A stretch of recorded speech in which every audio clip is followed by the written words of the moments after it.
దీపు నువ్వు భయపడొద్దు దీపు, నేనున్నా కదా. లేదా ఏం చేస్తున్నావు కార్తిక్? హే అది కాదు దీపు, ఇటువంటి సమయంలో ఈ విధంగా ఉన్నామంటే భయం పోతుందని అంటారు, అందుకనే నీకు దగ్గరగా. షిట్. హే నేను ఇప్పుడు ఏమన్నానని?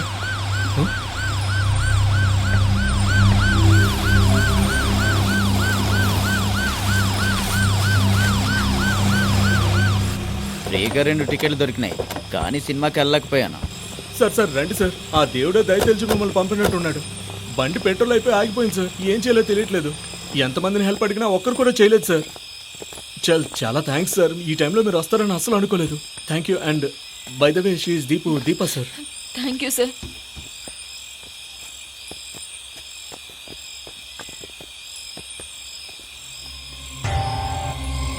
సార్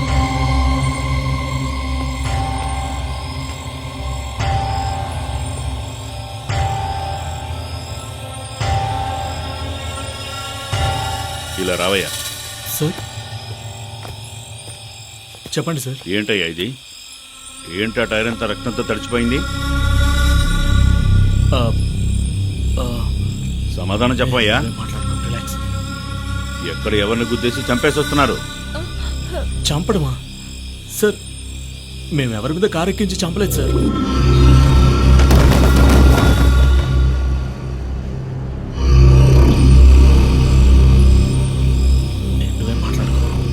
అమ్మాయిలు ఎప్పుడు అబద్ధం చెప్పరంటారు, మర్యాదగా నిజం చెప్పు.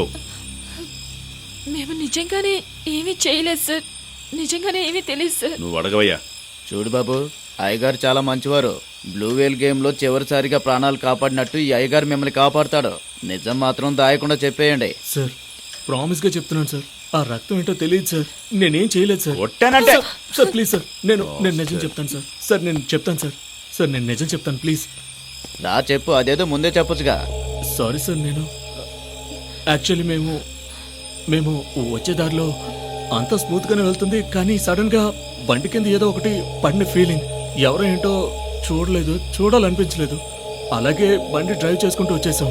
మీరు చెప్పిన తర్వాతే మీ ముందే ఈ రక్తాన్ని చూస్తున్నాం. ఏం జరిగిందో మాకు తెలియదు. అంటే ఎవరినో కారుతో గుద్దేసి చంపేసి ఆగి ఏం జరిగిందో కూడా చూడకుండా వచ్చేసారు, అంతేనా? అలాంటిదేం కాదు సార్. అదే ప్లేస్ లో జరిగిందో చెప్పగలవా? లేదు సార్, అది ఎక్కడంటే పాడేరుకి ఒక 4-5 కిలోమీటర్ల మధ్యలో జరిగింది. అక్కడ నుంచి ఇక్కడికి వచ్చాను sir. Sir, Araku check post దాటాక 30-35 కిలోమీటర్లు ఉంటుంది. నువ్వు వెంకటేష్ అక్కడికి వెళ్ళి సార్, ఆ ప్లేస్ లో ఎవరికి యాక్సిడెంట్ అయిందో వాళ్ళు ప్రాణాలతో ఉన్నారో లేదో వివరాలు కనుక్కొని రండి. Okay sir. నువ్వు మంచి హోటల్ దగ్గర ఆప్ చేయి. ముందు భోజనం చేద్దాం, తర్వాత పని. Okay sir.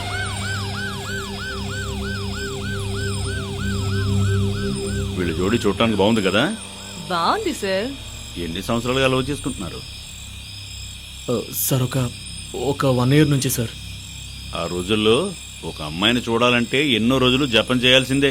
కానీ ఈ రోజుల్లో వాట్సప్, ఫేస్బుక్ అంటూ ప్రేమలు ప్రహరీలు దాటేస్తున్నాయి.